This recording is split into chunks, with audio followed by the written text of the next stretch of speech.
Here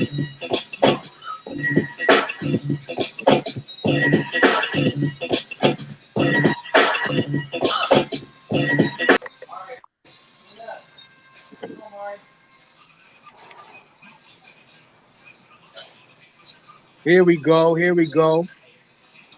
Peace and blessings, family. Peace and blessings, world. Thank y'all for joining us on another episode of Brother. I am your host, Brother Keon. Today I'm joined live. Well, we're gonna get to that. I'm joined live by some special brothers. Today's a special show. Um, in resuming, it's been a hiatus like the last 3 weeks. I have not done the show, but I was called by Spirit this week to resume. It's timely. Today we're going to be acknowledging the transitioning of one of our dearest brothers, my elder. He's brothers to many. One of our elders. I call him Baba Frank Withrow. He's transitioned this week. So today's show is dedicated, or should I say, livicated to our elder, to our brother, to our father in many senses. This week I am joined by a handful of brothers, and there's so many more in our village that love this man, that had respect for this man. But today we are joined by just a handful of my brothers and elders, and those that I call Baba that's living and still with us. So today we have Brother Mike B. We have Baba, my elder, Daryl Roberts. We're also joined by another one of my elders, my OG, my Baba, Brother Greg King.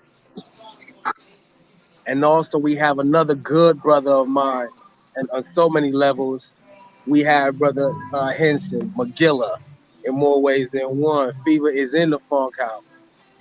And before we even get into anything, y'all, I just want to open up with a moment of silence,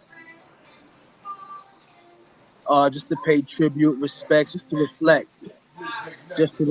So we're gonna start off with a moment of silence, and then we're gonna go in.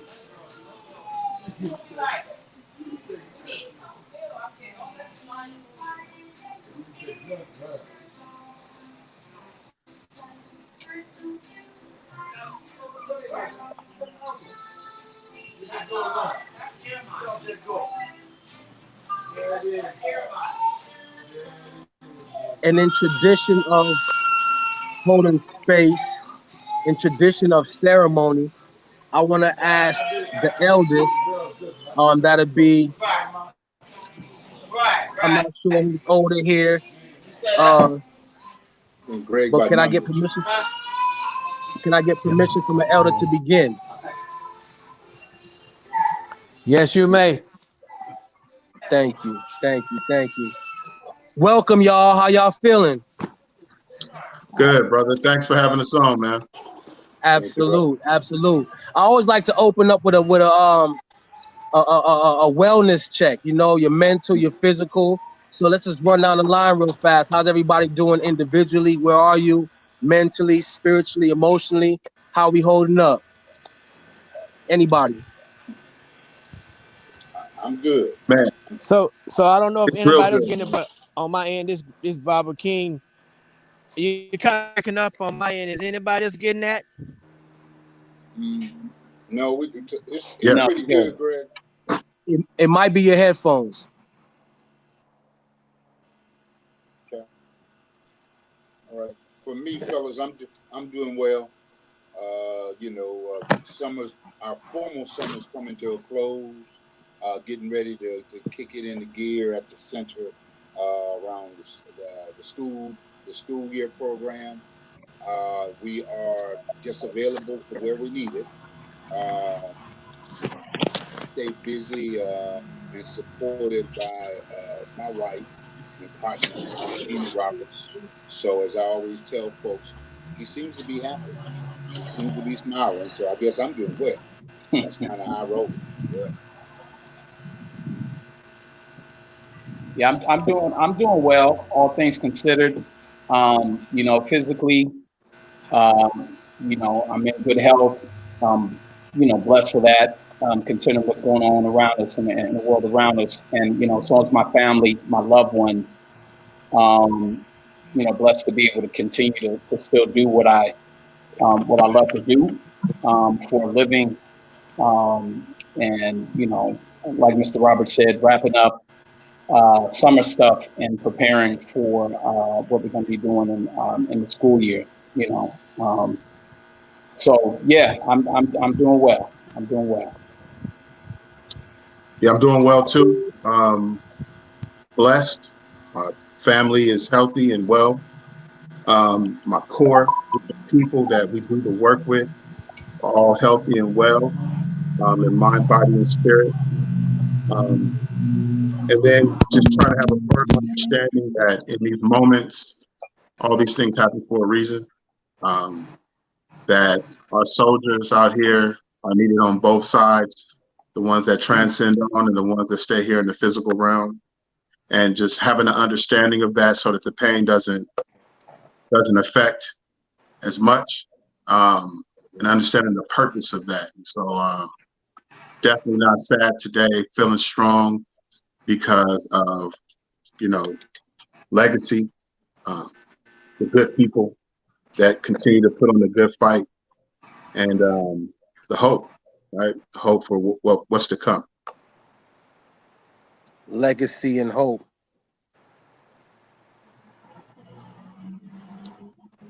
Was that everybody? Yeah, I think Greg will come back in. Yeah.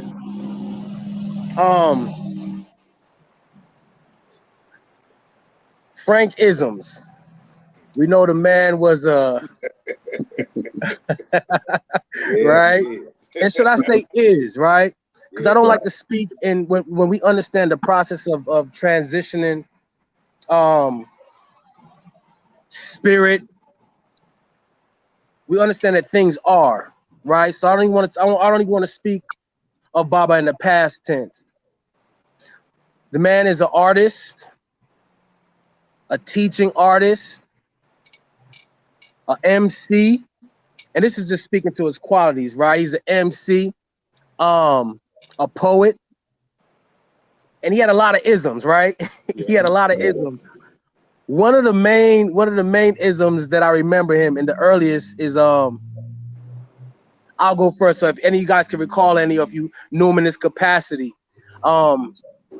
what's wrong with just doing right? What's wrong with just doing right? He had it on hats. He had it on posters, right? Shirts. Do any of y'all have any Frank Withrow isms that come to mind? I'm gonna pull out to be somebody should be your goal. Yes. That's part of whether I'm right, whether I'm wrong. To be somebody should be your goal, and that always stuck with me. And he had another one. I don't know if Frank coined it, but Frank had it on a hat. Frank had it on a poster. I'm too blessed to be stressed. Yeah. Always let you go. That's it. If you could draw your phone a little bit closer to you, because you're kind of low. Am I low because I had that voice? No, I think because you're distant. You're a little far back, brother. You're a little far back. No, I'm trying to be cool, man. Y'all ain't gonna let me be cool. I can tell. Come with that Barry White. That Barry White voice. Watch out. That was this day. See, I feel like my head's cut off. See, You good? Just put it at a tilt. Just tilt it. I got you. Cool. All right. There you go. All right. Your head ain't cut off no more. Thank you. Indeed. So like those isms, right? The fact that he was also a poet. Those isms are the things that stick with us, right? When we understand education, passing on lessons, the same way we learn our ABCs, we learn our ABCs in songs, right? We navigate life. We learn a lot through life, through poetry and rhythms and songs and those expressions. And I think he was genius and ahead of his time in a sort that he started this early, right? Incorporating those things into education. I have people who I didn't even know who knew Baba, and was saying, yo, that was my teacher. That dude used to come to school rapping. He had verses for us early in life. And this was way before my introduction, my own personal introduction to Baba. And I worked in a group home. And this is before I started doing the work and got involved in community, right? I was also involved in young youth lives, and I worked in a group home, tripod group home, and I worked for a brother named Rydell Gibson. And in that home is when I first got familiar, and this is what, 2008, 2009 or so, right? When I first got familiar with the work of Baba Withrow, because he would come by, and if he didn't come by, he would give Rydell posters to give to the boys in the group home. And that's how I got familiar. Before I even met the man, I met his work. I met his work before I even met the man. And then come to find out that he played an instrumental role in my brother's life, in Kariga's life. And Kariga's supposed to chime in, so hopefully he's able to join us. He does a show at 7, and I want him to speak to his relationship with Baba Frank. What are some of y'all earliest recollections or interactions with Baba Frank Withrow, or just speak to him? You know, I'll start, man. I've always considered him like a real MC. Like there's a qualification that MCs understand. You know what I mean? And he was never afraid to bust. Like if you ever been around, like if you ever been around real MCs and been really a part of hip hop culture, he did all of the elements. That was just a part of who he was, you know? And so he could have shown up, you know, as a guest.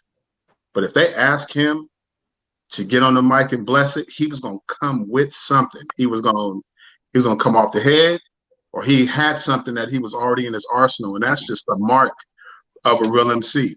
And then he was an independent. He would brand everything that he did. Yes. And so you were going to, he just followed the code of the culture of hip hop that I love so much. He just followed the code, and I never knew if he knew that that's what he was doing, or if it was just so innate in us as a culture of people that it was just a natural thing for him to do. But anytime I saw him, he was prepared to bless the mic. And the other thing that resonates with me is, in that time, you know, we've always gone through in education these trends where, you know, it's the flavor of the month or the flavor of the year. And so I can remember us talking about Ebonics back in the day. And when it was, you know, popular to talk about African Americans and our speech patterns and how we communicate in the classroom and ways that, you know, you could help us be more successful.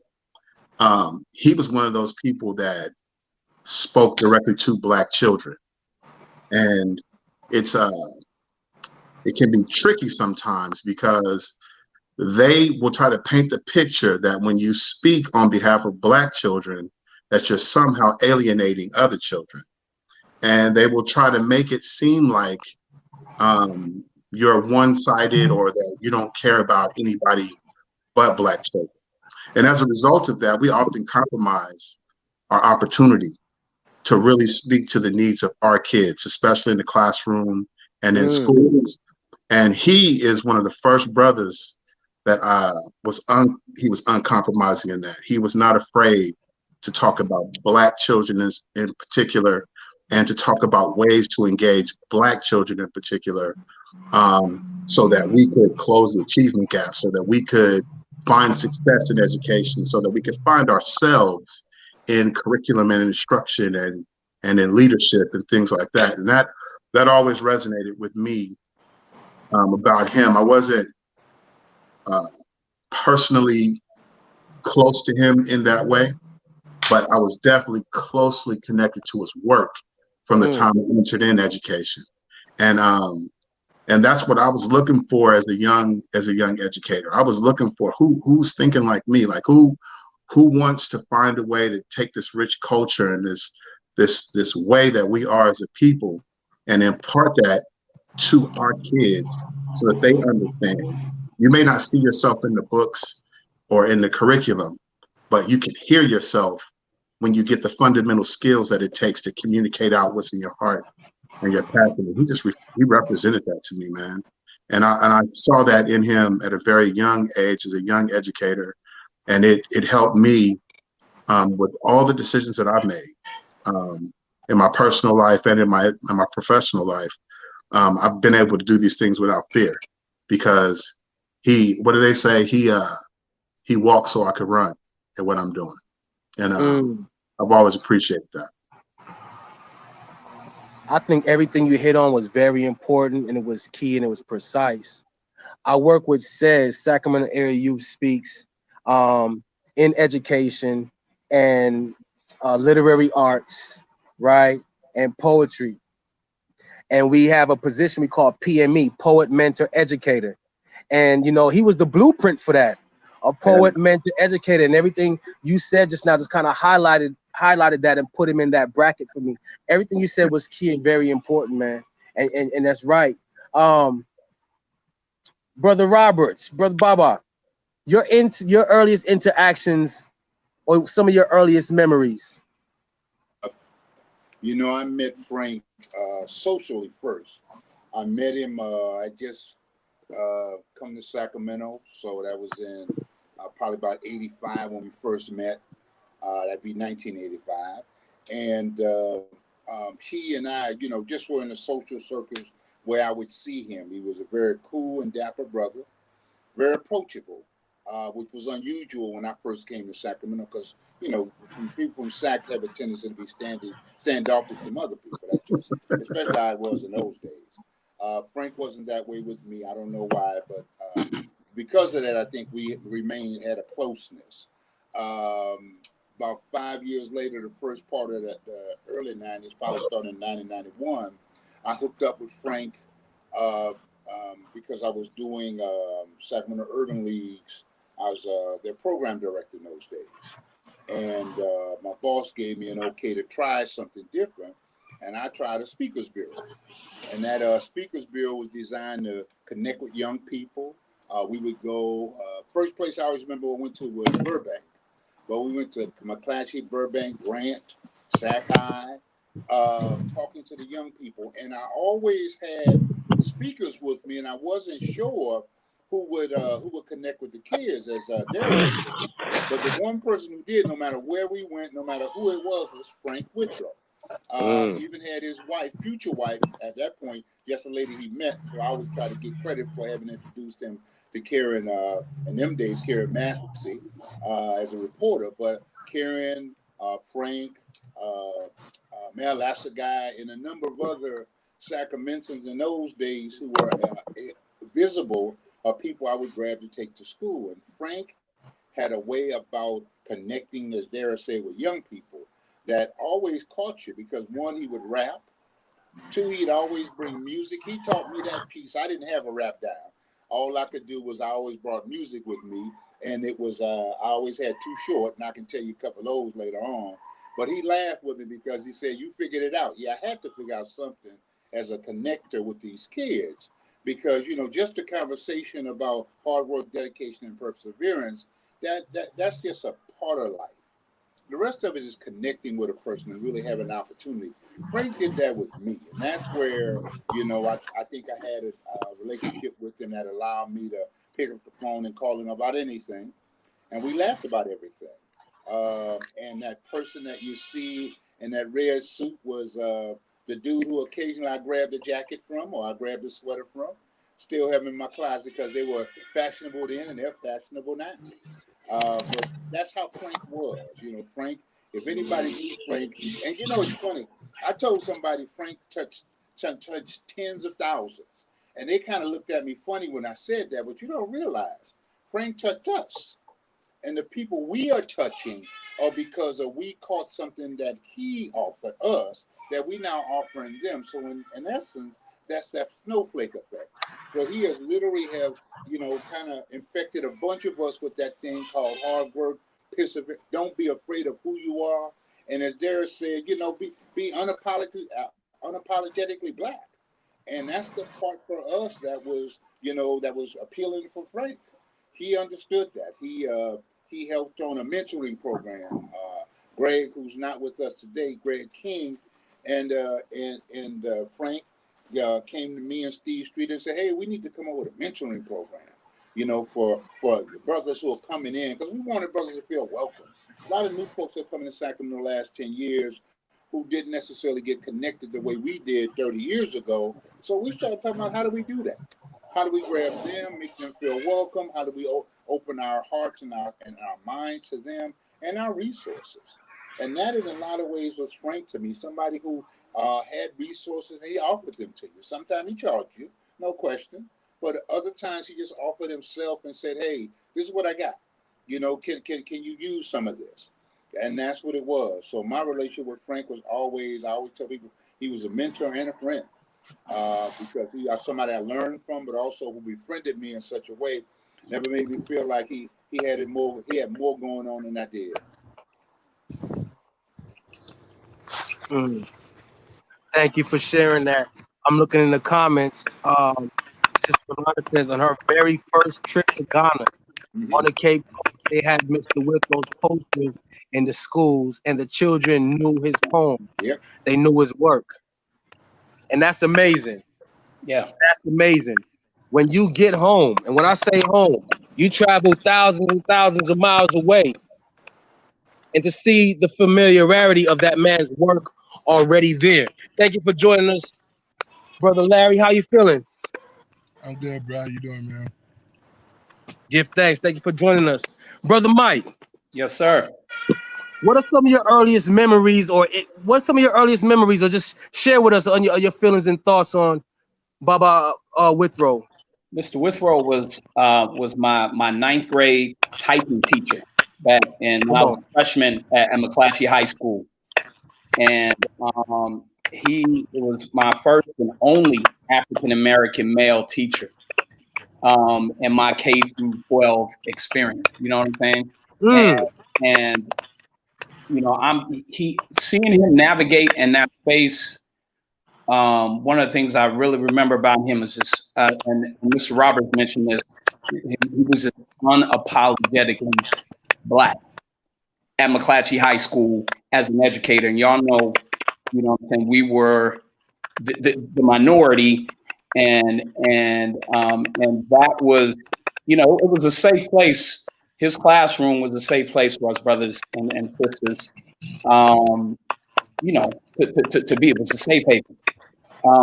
And I remember also, y'all touched on this, how he would use like rapping and music to connect with youth. I was one of those youth. I remember him, in assemblies rapping to be, no matter how weak, no matter how bold, to be somebody should be your goal. So he was, definitely a positive male role model for me. Definitely an MC, always ready to just, draw bars. We'd be in the hallway, and we're rocking a cipher when we should be going to class. And then here comes Mr. Withrow, get in the cipher, and then now get to class. Come on. Come on. So yeah, man. He laid the blueprint for many of folks, many generations, how to be a strong black man, how to be an influence, a positive influence on your community, how to make an impact in the lives of many, and also for me, the blueprint of how to connect with youth with hip hop culture. Yeah, so he definitely just the impact that he's had on my life, on generations before me, after me, and just hearing Sister Rolanda, seeing her talk about the impact. And children in Africa, you know what I'm saying, being impacted by that just speaks on the reach that brother, and like you said, not using the past tense, has, and so, yeah, I just remember him just being just a strong Black man who we looked up to and could play some ball too. Mr. Roberts, I'm sure you know about that. He could play some ball. I'll second that motion. Yeah. He could. We used to go at it. He used to hoop, huh? Yeah, I was talking to another elder yesterday, brother Steve Streeter, Baba again, and he was telling me about his dynamic in their introduction when he first came from Tennessee, and he was new to the crew, and he would call Baba, Frank, because he met him in that space. And man, I done elbowed a brother in the head a couple times playing basketball. So for you to speak on him playing basketball, and Streeter would confirm that. He said, man, I done elbowed a brother in the head a couple times. But just the dynamic of their relationship and their history. And that he shared with me that one point, the way he knew him was in brotherhood.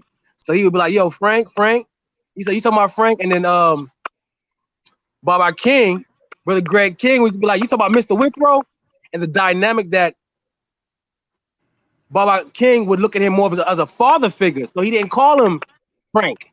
He didn't call him Frank. He called him Mr. Withrow. Yep. But for Brother Greg and Streeter to be how they are, but knew him in different capacities, that one will call him brother and we'll call him father, as a father figure that speaks. And just to say, man, I'm looking right now just at our circle here. And this is just 5 of how many thousands that he's invested in the lives. You understand? Another person that was supposed to join us today was my baby brother, who's my junior by 7 years, right? I'm a senior by 7 years. And the role that he played in my family's life before I even met him, our first men of honor. He was one of the recipients, and I believe in giving people flowers while they're alive, and tell them what they mean to me while I'm here. And I'm never shy. I've never been shy with showing men, right, my brothers, love. I come from a household. I have mad brothers, so I never shied away from that.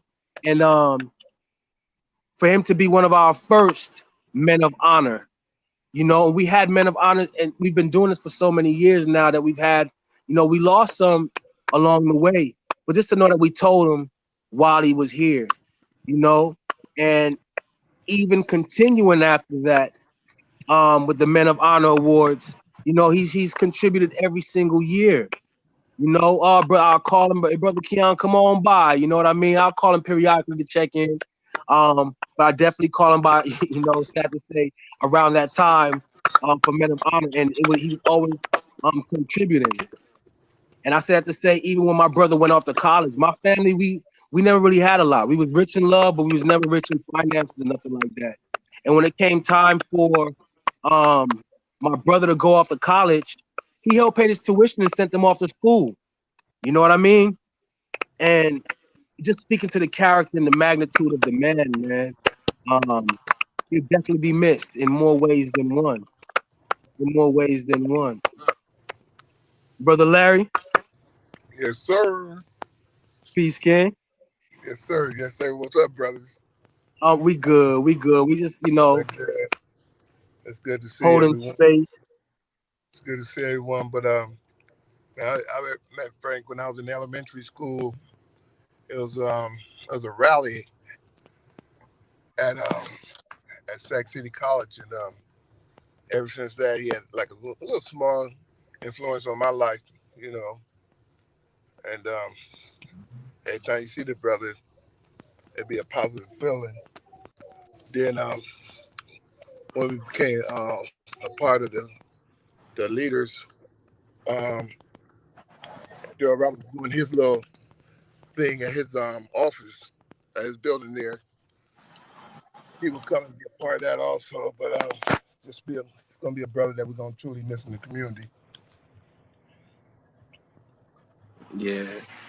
Even as an educator, he was from DC, right? Yes, sir. He was from DC. I want to tell a story because my brother's not here, and I was expecting him to chime in. So after going to school, my brother went to school in Virginia. He went to and everybody that know anything about the East is the DMV, DC, Maryland, Virginia, how they all connected, they little tri-state. After going to school there, my brother ended up living. He stayed in went to school in there, but he lived in Maryland, but he taught in DC, and he taught in DC public schools for a couple of years. I want to say at least 10 years or something like that. But that being Baba Frank's stomping grounds, old stomping grounds. So he pulled into DC often. And there's been times that Riga is teaching. He taught at what was it? Maya Angelou Charter. And to see that this man played a role in my brother's life, and then when he went home to DC, he done pulled up on Kariga in class. You understand? While he's doing this thing as an educator, this man who's in town pull up to the school. This is my backyard, you know, and come check on them and come school the youth. I know for a fact he spit a verse or two, you know. So just speaking to that part of legacy of the man. What's the importance, right? The importance of having those men in our lives. We know that men need men badly, right? To point us in the right direction, to chastise us when necessary. Brotherhood, fatherhood, mentorship, all of the above. We need each other. So having the importance, what's the importance of a brother like Frank? And what is the generations, you know, to come missing if we don't preserve that kind of legacy? If we don't get down in our children's lives like that, whether it be your birth children or not, community, what are we missing, man? What's the importance of a brother like that? I think some of it is about accountability. Somebody to help you hold yourself accountable. And I think what Frank did for me, and I have to believe for other fellows, is in a way that's what he was. He was that person who held us accountable. I was looking at some of the pictures. There were some pictures of him at our center a couple years ago, and the whole idea behind bringing brothers together, that particular picture there, was to have a group of brothers who could be held accountable by each other, so that we understood our responsibility. We understood when you were out of line, somebody might check you. Brother was rather sharp too, wasn't he? That you had to have the ability to have people in your life who did that. So for us and for Frank, it was, brother to brother, and he understood that was needed. My hope is that we remember that as I'm looking at the men here, so I know that they're doing that. But that's what it was about, helping hold each other accountable. But also in showing the example of youngsters, young brothers and young sisters, this is accountability of a black man. This is what we do. And this is who I am. And we don't boast about doing it, because you were saying about Frank helping your brother in college. Frank helped a lot of kids in college. But Frank never made that something that needs to be publicized. So if you're thinking about trying to be like Frank Withrow, when you do something, you don't have to publicize that you did it. You just go ahead and do it, because that's our responsibility. That's how he did it.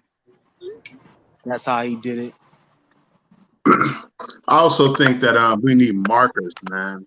We in 2020, we so far away from what our people have originally been in this country, and we need markers to take us back to some of those just fundamental things that have always defined Black men in this country, and so that there's a standard, because we don't, all of us can attest that we had, like Baba Frank, to impart things upon us and to kind of give us a clear direction on what we needed to do as we navigate.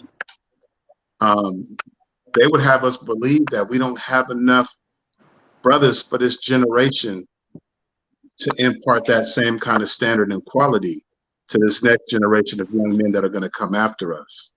And so we can always refer back to him as a marker, as the standard for what we need to impart to young people when we come across.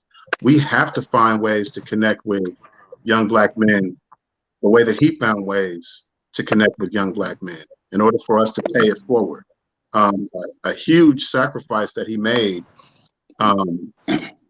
is compromising or not compromising who he was as a human being, as a man, to connect with somebody. He just gave you the raw and uncut of who he was, flaws and all.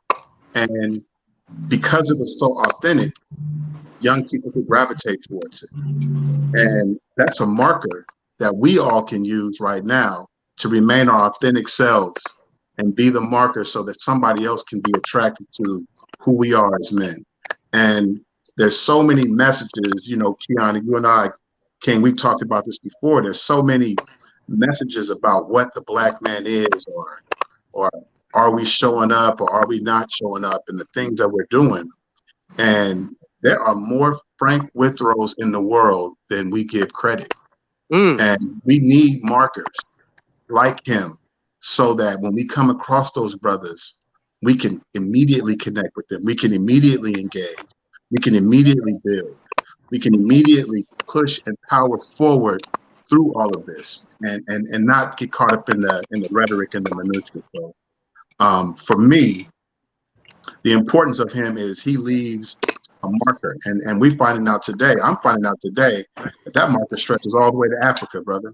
That stretches all the way to the motherland. He left a marker all the way over there. You know what I'm saying? And so it behooves us to use that blueprint and to power it forward in the way that he laid it out for us to do. Absolute. Mike? Yeah, but he was important, is important.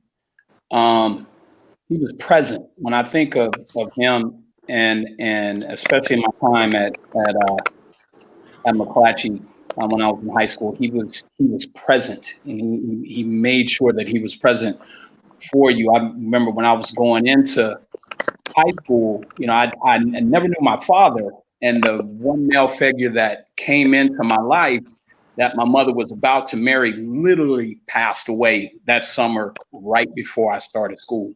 So I entered high school in this really just messed up headspace. And he would check in on me in class because he sensed that. And he'd be, Brother Brim, you doing okay? You doing all right? And it took me a minute to kind of get comfortable enough to open up to him, just to check in and let him know how I was doing. But he was present, he was present and he made you know that he was there for you, and so, and definitely approachable. So when I think of like his importance, he was definitely just present and there for you to put that foot in your behind if you needed that, because I needed that. To give you a pat on the shoulder, and a compliment when you did something right, to get down in the cipher with you, whatever it was, like he was present. Yeah, he was. Yeah. And so smooth too, wasn't he? Yeah, man. Yeah. We used to say he looked like Isaac Hayes. He was definitely like Sacramento's Isaac Hayes. He was our Isaac Hayes. He was smooth, man. He was real smooth. Yeah. Something to strive towards as we move up in age and times. And he was always a sharp dresser too, And sometimes you see he smoothed in the mug. He got his hat on, the little sweatsuit. Sometimes that velvet sweatsuit looking like hip hop. Yeah. As we look at this picture right now of him. So let's talk about legacy. And we've been talking about his legacy all along. But what imprint does he leave on your life now? And what is his legacy? If we have to and we cannot summarize it, but just speak to his legacy now. and we've been speaking to it now, but just honing in a little bit more. Brother Keon, can I give Greg a little time in? He wasn't able Sure. to get back on. He's on the phone though. Go ahead, Greg. So speaking of legacy, you know, for the last, I mean, I've been around Mr. Withrow now. He adopted me as his son 22 years ago, and he and my father was real good friends. And when my father was transitioning, he asked my father asked him to adopt me, and he did. But he was already in my life before he actually adopted me. And during this last year, he and I have had some conversations that he had given me some assignments to share with the 40 under 50 and the Council of Elders, and in respect to his wife and what she's going to do for him as his transition. And then later on, I'm going to make it possible to share the things that he asked me to do to continue his legacy. And as far as the legacy that he has already laid for us, he has laid a legacy for us, just like the Underground Railroad and everything else, through education, through business, and also one of the things that he always told me was to share with the community instead of concentrating on what others outside of our race is not doing for us, to try to get us to concentrate on what we can do for ourselves and each other within our own race. And he would always say that's why it was important for him to have his own, so that when he made a decision, he didn't have to go get permission from somebody else to do what it is that he wanted to do for the community as he continued to build his legacy. And it all made sense. And I mean, I can go on and on and on. Number one, I would thank you, Keon, and Ms. Rolanda for hosting this today, because this is very important. You part of the Brothers of Brother. You are Brothers of Brother. Darryl Roberts is part of the 40 under 50, the Council of Elders. Mike Benjamin Sr. Has been there as a trailblazer too. So there's so much that he has given us to continue on and to live by, and that message will be delivered.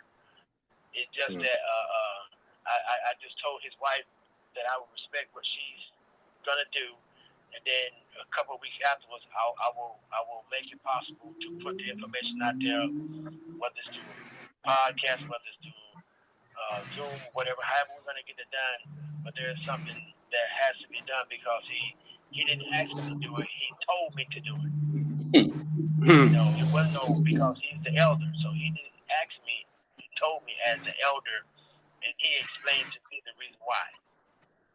So that's what I just want to share right now, and I just want to thank y'all, like I said, for this moment. And I have a lot of stuff to do to prepare for that, and I have shared with Darryl what his assignment is on this, and we will continue to work on that assignment. And Rolando, there's an assignment for you. He gave me an assignment to give to you. Every last one of you that's on this call has an assignment from him, but I have to wait. I have to respect his wife to do what she's going to do, and then I'll get in touch with everybody to give them the assignment as to what he told me to do. So the elder left you with instruction. That's it. Yes, sir. With instruction. Thank you for talking. Thank you for chiming in, Baba. And I really appreciate hearing from you.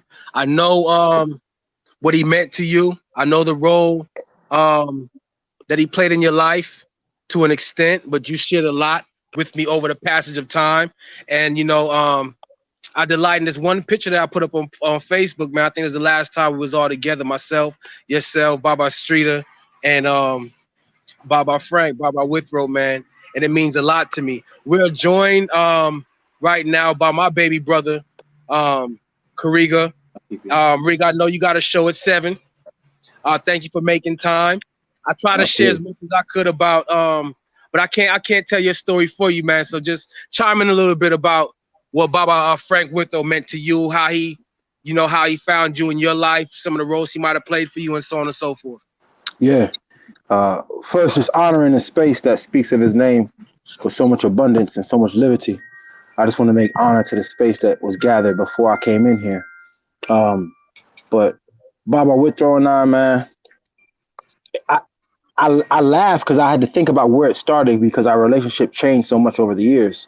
But it started when I was 15 and we had a BSU conference and he was over BSU. And uh, in LA, he just took good care of us. He just believed in what I came to do. But that relationship matured and like changed over several times. So much so through poetry, through rap, through teaching. But I spent a quite a bit of time in DC, which y'all all know that's where he's from. And he made his duty when I first became a classroom teacher. When I first started teaching in DC, he made it his duty to come see me in my classroom. And I couldn't believe that the OG, who was the advisor at BSU, when I started at 15, coming into wanting to express myself in that way, he made space for it. But when he showed up in my space in DC and gave me a history lesson that almost nobody in that building could, because his history predated so much of the gentrification that was taking place in DC. And I was back in DC. I was in DC in like 09, 08. And he still had so much history for me there, which then gave me like, if you will, like an ancestral wisdom about the ground that I was serving on, right? And then that was the beginning of my teaching career. And then when I relocated, we stayed close and stayed in contact through all this time. But when I relocated to Oakland, he actually gave me a portfolio of original poetry. So these are like 11 by 17 maybe, and it's a whole bounded portfolio of his original work that was later used to form the framework of the songs that were written for Roses in Concrete, right? So it was actually his work that was part of the founding pedagogy and instructional model that I went in to use to found part of the arts program that would relate cultural heritage in Oakland. So today I was in the studio talking about my elder to some of my partners, and we were just talking about like measuring over time and impact. And I don't know how to quantify. I don't know what measure. I don't know what statistician could actually do the research for us. But his impact is just amazing. It far outweighs anything I could imagine. The fact that he has these relationships in so many varying states. When I learned that he was uncle and father figure to men that were my like father figures in the work, I was like, when did he come into the work? Because you got to imagine, like at my mind, I can't conceive like what this looks like to do it this long. So when I learn more of his impact, I'm really just kind of like silently blown away, man. Blessings to the elder, Frank Withrow. I love you. I love you. I you know it. Just speaking to his name, but showing up in DC was just a whole nother type of caliber. You know what I'm saying? Watching me grow up in Sacramento and then meeting me in DC to come help me do the work was profound.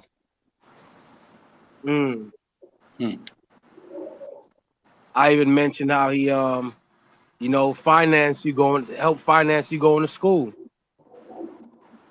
Absolutely. So yeah, Absolutely. Those things. Anybody else want to speak or share or say? Is Baba King still on the phone? Still there, Greg? No, he got off. He got off. Okay, so yeah, he left Baba with instruction. He left him with instruction, and those instructions, his work was big, is big. And the fact that he left an instruction, like he said, there's work for all of us to do to continue in that. I look forward to picking up my part of that work and carrying on the legacy. He will be missed in the physical. He'll definitely be missed in the physical. And I was able to see him as recent as last year. I missed the drive-by due to the COVID that we had a drive. They had a drive-by for a celebration for his birthday. At his house for his birthday. Yeah, okay. And I was sad that I ended up missing that. I really was. But he know how much I love him because I checked in on him and I was able to let him know. So that day when everybody came up, it was sort of like another family reunion. Because again, you start recognizing who knew Frank and how long did they know him. Some of us knew him 30 years. There's folks that knew Frank 40 years. who talked about they're shooting the breeze and playing ball in D.C. So, things like that, his college years. You talk about a dude that, headed the Black Student Union, not just in Sacramento, but in the state of California. He State of California. organized conferences. That's who he was. All of us can talk about his, Corriga talk about that portfolio. I got one at the office, Corriga, of a portfolio of his stuff. Yeah. And he always, Yeah. it wasn't his original stuff, so it's later, but he Yeah. always gave us stuff. Hey, bro, this is something for you to hold on to and make Yep. as many copies as you want to. Now, you Yep. got to remember, Frank was an entrepreneur. So Yep. to give me something to tell me make copies made me understand he understood what I was trying to do. So he would do that as a reward to young people, things like that. We always had a Black year's calendar, not a Black Yep. History Month calendar. We had a year's worth of Black history in a calendar that we would give out to students. So again, when I say tens of thousands that he connected with, he influenced. Shit, so many out there don't realize they know Frank Withrow. They'll hear the poem, they'll say, "Oh, that's who he was." They'll see the calendar and recognize he gave me that. For my baby has that on the refrigerator, the old one, by the way, not the new one. The old one's still on the refrigerator because it was just that valuable a piece. Black history, Black presence. That was Frank. That is Frank. And recognizing that he and Karen were a couple who for so many years around us exhibited how you work together and how you were able to deal with two different type of people. I think that was an example for me and mine. I know that. So I'm always be thankful for that example. I'll be thankful for what he did for us. But I'm looking forward to what else is going to happen because somebody going to say, because of Frank Withrow, I did this. That part. And that's the legacy. That's the legacy. That's what makes a person an icon, in his own right. And that stamp that he left on us. And like you said, tens of thousands internationally, not just nationally, internationally. Once we find out his work stretch over to the home, that makes you iconic. I was gonna say something that slipped my mind. Peace, Riga. Thank you for joining us. I know you Love got something to y'all. do, but I definitely appreciate hearing from you. Hey, man, seriously, y'all. Look at the brothers on here.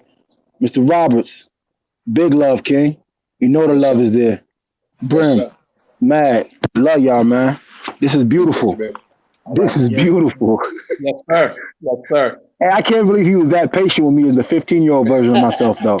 Because the 15-year-old version of myself is not the version on this conversation right now. And the thing that he had, I'm just tripping though, like the perspective that he had to see the value in each of us at Yep. varying intersections of our life. Like Yep. let's not miss that. It's easy to have like a bunch of collected people be able to share their experiences and sound really profound about what he did. But he was able to see many of us before we even saw ourselves in this light. Yes. And that's a whole nother conversation. And you Yes. talk about the intersection of when he mastered seeing value and seeing grace in those who have been otherized. So big ups to that vision too, and may we all walk away with that vision. Peace, y'all. Peace, kid. Peace. Peace.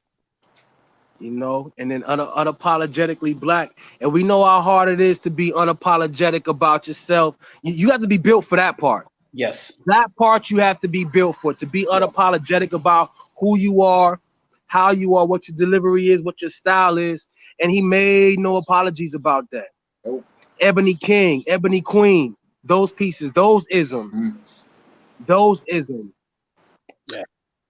And I'll take it even a step further to take that stance in the educational system in California.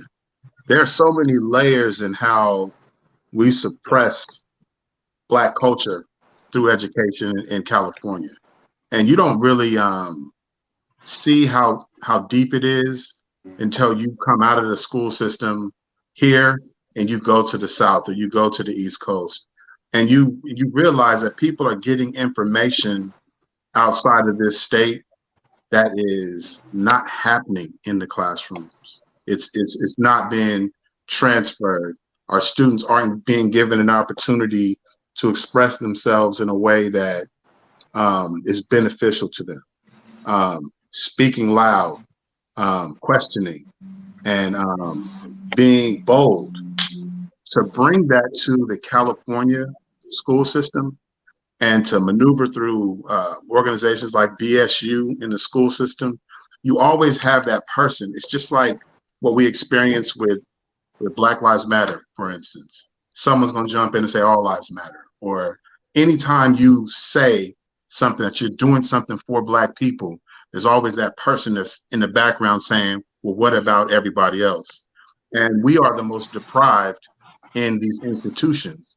And so to have somebody step up and say, no, I'm doing it for this group of people because I can identify and connect with this group of people and I'm unapologetic about it. It's an anomaly. It's a very difficult thing to do and it's very courageous. And we don't, there are people who are doing it. And we need to celebrate them the same way that we're celebrating our brother today because he was unapologetic about how he was going to deliver to our kids, especially our boys, especially our young men.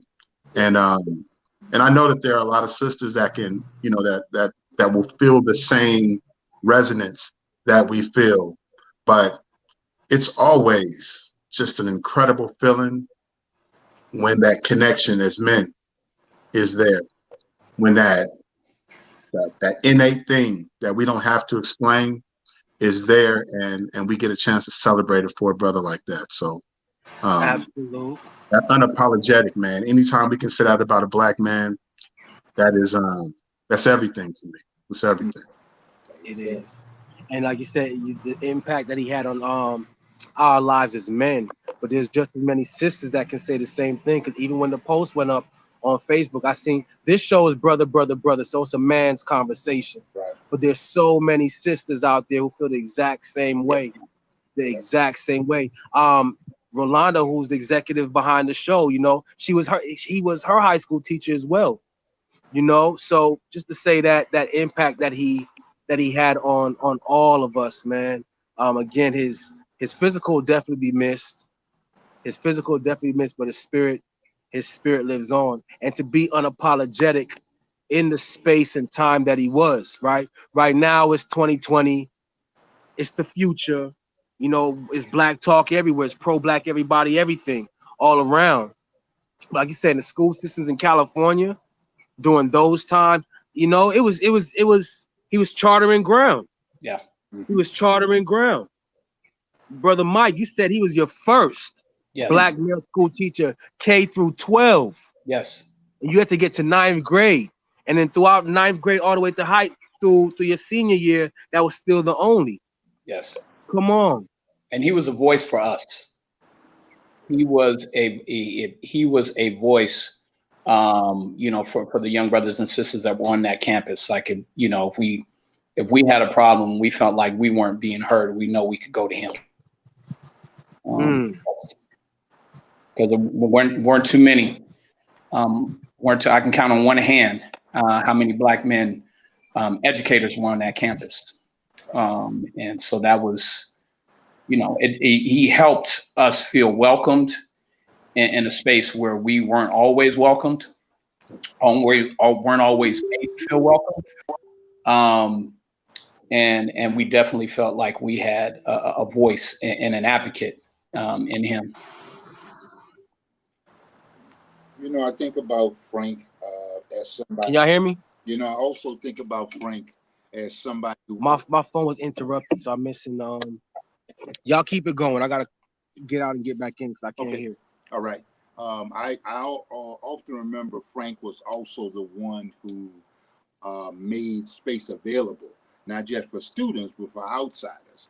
Mike, I met you when you were in your teen years while I was in Oak Park doing stuff and start doing things that way. But I remember coming to a class where you guys were then, and recognizing that that's what it was. Keon, we're talking about that Frank helped not only students feel comfortable, he brought other professionals to schools, brought them in other settings. One of the sisters, Deborah Wells, said on a chat a minute ago, he went to the churches, he did. He was active in church. So we felt comfortable in church talking to church people about the things that we knew better. Meaning that, as Darius said, Mr. Henson said, look, there are some things our kids need to be taught that are not being taught in the schools. We're going to have to teach them ourselves. We're going to be unapologetic about doing that. So things like Freedom School, which he always supported when we started it, was the thing that made me realize we're going in the right direction, because he himself said this is how we need to do it. He said we got to do this ourselves. We got to realize that's our responsibility. It is not anybody else's responsibility, as Greg said, was to educate our own. They have a part, we have a part. We can't forget what our part is. And he understood that early. Yeah, he did. He understood that early. We've been missing some comments in the comments box, but I do know Mrs. Withrow is watching. One of the last lines that I read was I forget who it was, but she sitting here with Karen. I really love this, bless y'all. And that's from Miss L. Devon Moore. Yeah. So he understood those things, man. And he wasn't afraid to lend himself to understanding and passing on all the wisdom that he had. You know, one thing, a sign that you've lived life is that you don't go to your resting place empty. I mean full, right? We empty out to all those around us, to those who would hear. Sometimes you're talking to a rock, but you're getting it out your system. Yeah. And I believe he's done. I believe he's done a excellent job. And the creator, the creator, the great source will say, "Job well done, my servant." Yes. Because that he did undeniably. It's 7 o'clock. We permitted to go, over as we need to. But in closing, if anything, is there anything anybody want to say? He also connected history and how we're part of the great continuum. Absolutely. He was living history. And history is a current event, and he was here. Now, is there anything anyone want to say in closing? Or could I ask, More than anything, when someone has left the body of work like that, I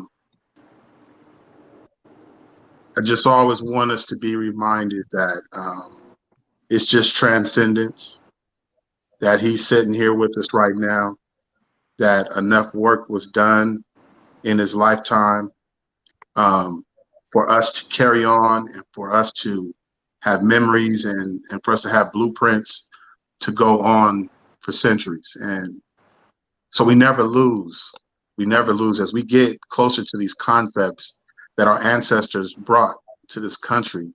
We really begin to honor our ancestors in a different way and feel the spirit in their presence in the physical and also in their presence in the spiritual.